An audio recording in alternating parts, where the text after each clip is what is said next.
Hi YouTube, Engineer Boy 100 here again with another 7A FE Toyota Corolla engine rebuild. This one's a 1994 this time. Last time it was a 1996.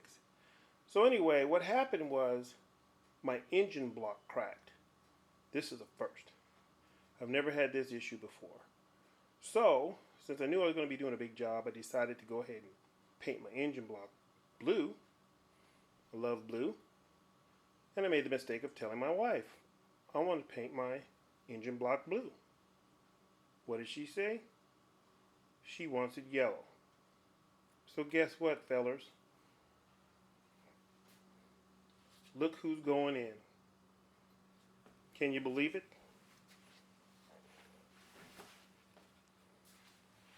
That's it. That's what's going in. There's your blue. Word of advice. If you got a color you want to paint your engine block, don't tell your wife. Give you an update when we get it all put together. And then we'll do a shot with it running. Here's a few other parts we cleaned up. We'll be putting on oil pan, exhaust manifold. It's a two-piece oil pan, so we have this other piece here. And of course, the beautiful valve cover. And we'll be using copper spray-on gasket on all the gaskets to help everything seal better. And we'll give you an update as we proceed. Alright, the engine block's all prepped, ready to go. I'm getting ready to install the pistons. I'll show you those on the other side. We're putting the bearings in. And we're going to start stripping all of the parts off of the old motor here. Okay, and installing them on the new. We'll call it Little Yellow, since my wife wanted yellow instead of blue. So I'll show you the piston. Here are the new pistons. This one already has the bearings on and greased. And I've got all the rings clocked and sized, and the pistons have been weighed. And they all actually weighed exactly the same right out of the box. I couldn't believe it. So we'll put all these in, and then I'll show you the block with these installed. Okay, I've got 3 of the pistons installed. I'm just going to take this opportunity to show you how I do the bearings and how you replace the bearings. So I usually just push on the side that doesn't have the little notch here. See the little notch? I push on this side and just slide it out. That's how hard it is. Okay, put it here. Then I get the new one. I get the notch here, and I kind of just push it down and just make sure it's level. Okay. Then I have some little grease here, and I make sure that it has some startup grease. Okay. And I do the same thing with the rod side. I get the side with the notch and I push the other way so it slides out easily. Take out the old bearing. Okay, and then I get a new bearing. Have the notch side up a little bit higher. Push it down like so. Okay, make sure it's level. If it's not level, you can tap it lightly with the, don't use a hammer, but have this one up a little bit so I can show you. Just tap right on the edge until it's flush, near flush. And of course, just like the other one, I'm going to put a little touch of startup grease so when you first start the engine it's not rubbing, and that's there. Then I'll take you over and I'll show you how to, this is number 3 as you can see, I will install this into the block.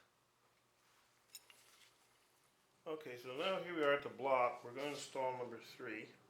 I've already installed 1, 2, and 4, and I've turned the crank so that this cylinder is all the way down. So I'll show you how I depress the rings to make it fit.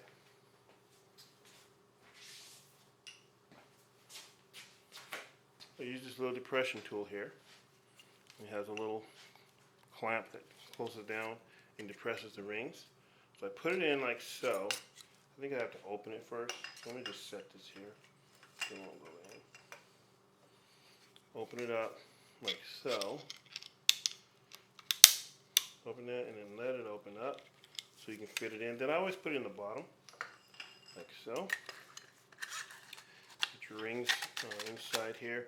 And you want to make sure that this is all oiled up so that it clamps down easily. Because there's a lot of friction in here. As you close it, a lot of friction just makes the job harder if it's not. Then I just hold my fingers like so. And I want this little lip to hang out, because that's how you get it started into the cylinder. And then I just put it in here and close it down. Nice and easy. It turns really easy because I have it well greased.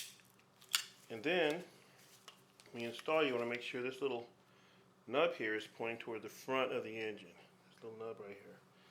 And you put these little flanges in here. And then I tap it in with the wood handle of my hammer.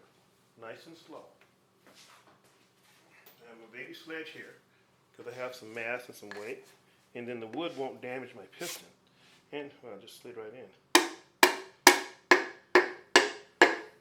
I just tap it all the way down till it gets in contact with the crankshaft.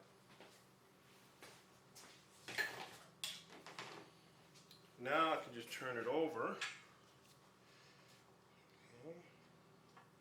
Turn the engine over so that we can put the other side of the rod on. I have 2 and 3 that haven't been installed. And the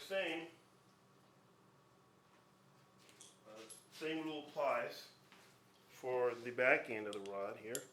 You want to make sure this little bump right here, you see a little bump right here, is pointing towards the front of the engine. Okay, so here's number 2 and number 3. See, here's the bump right here, pointing towards the front of the engine. And they have these little holes and little dowels, so you can't put it in backwards anyway and have it fit correctly, like so. And that's how I install pistons. Now I can start putting it together, put on the oil pan, put the head on, and drop it back into the car. And then, once I get it all together, I'll show you another video of that. And then I'll put it in the car and we'll start it up. I'll show you a video of that, and then I have to go get it smogged. Alright, we got all the pistons in, and I closed up the bottom end, so the bottom end is completed. Got the oil pan on, and the front and main rear engine seals on. So I'll turn it over so you can have a quick look at it, and then we'll do the top end. Get the head and intake manifold on, then we'll drop it down, put the transmission on, and then we'll drop it back in the car. Take a look.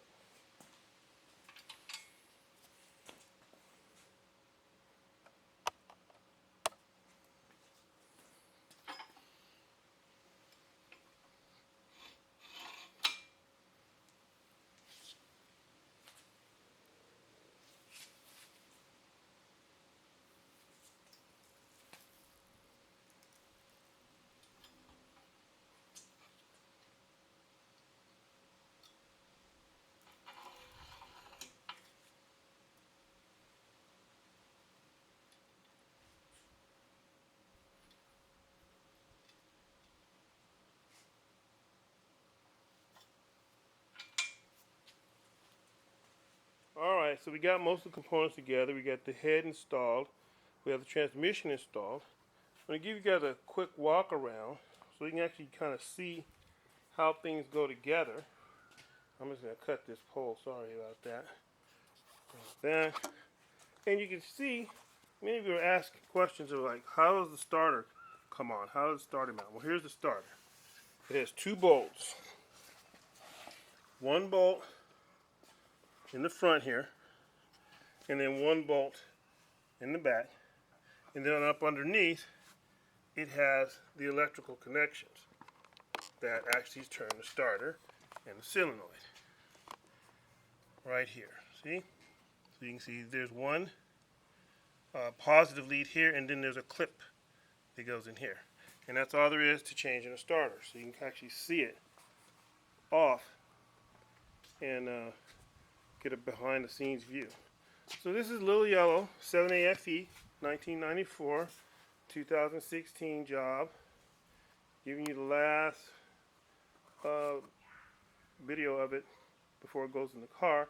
Excuse the valve cover. That is not the valve cover that's going to be on it. This is just so that we don't dirty up the nice one during installation. And beyond that, just give you a nice little walk around before we do the. We're going to do the timing belt and everything, and tidy it up, and then drop it in. All right, just a quick update.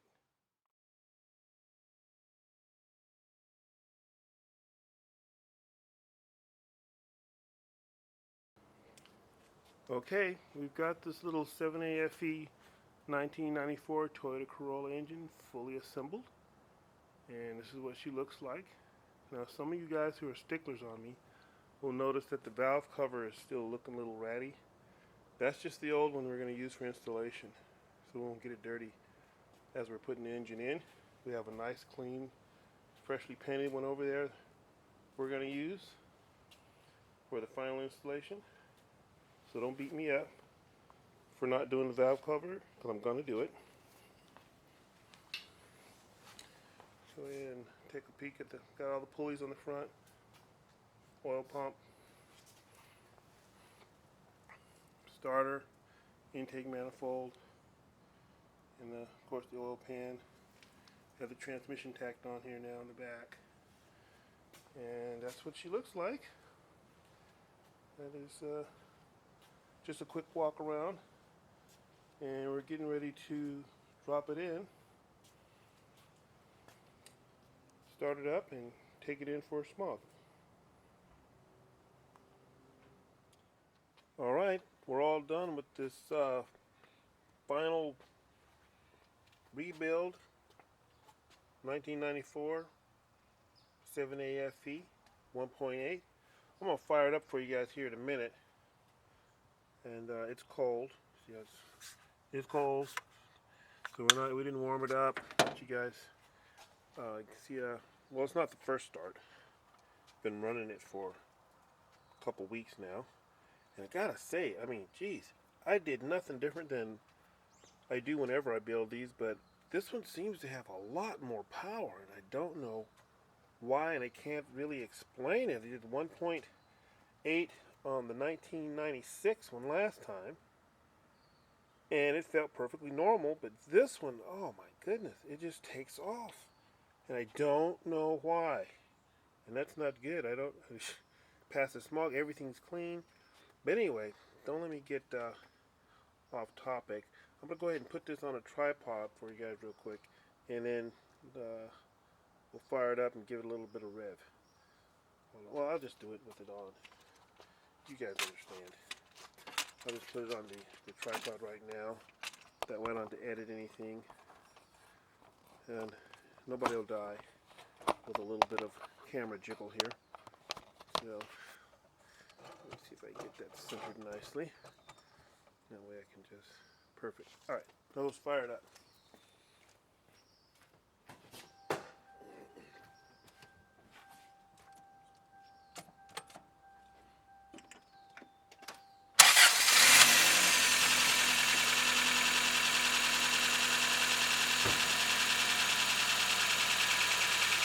Okay, that's how she fires, and I mean it is so smooth. Come around like so, give it a little rev. You guys, I mean it's so strong.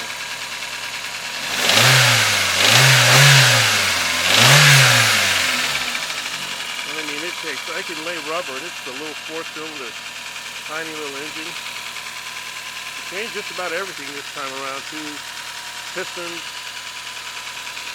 Head, put a whole new head on it. Of course, you can see the racing radiator to protect it, keep it cool. New water pump, new racing hoses, and of course we painted this in yellow. I don't know if you can see it down there in the crack. Painted the engine block yellow. I mean, just runs good. This will probably run another 300,000 miles. They got the bearings and everything changed out too, so basically a brand new car, even though it's older than probably a lot of you people watching the video. I'll never sell it. That's for sure. See if I can pick out anything else specific to say. Not much to say. It pretty much speaks for itself. So, there it is. As promised. Chevrolet FE 1994 1.8 Toyota Corolla engine rebuild. Success once again.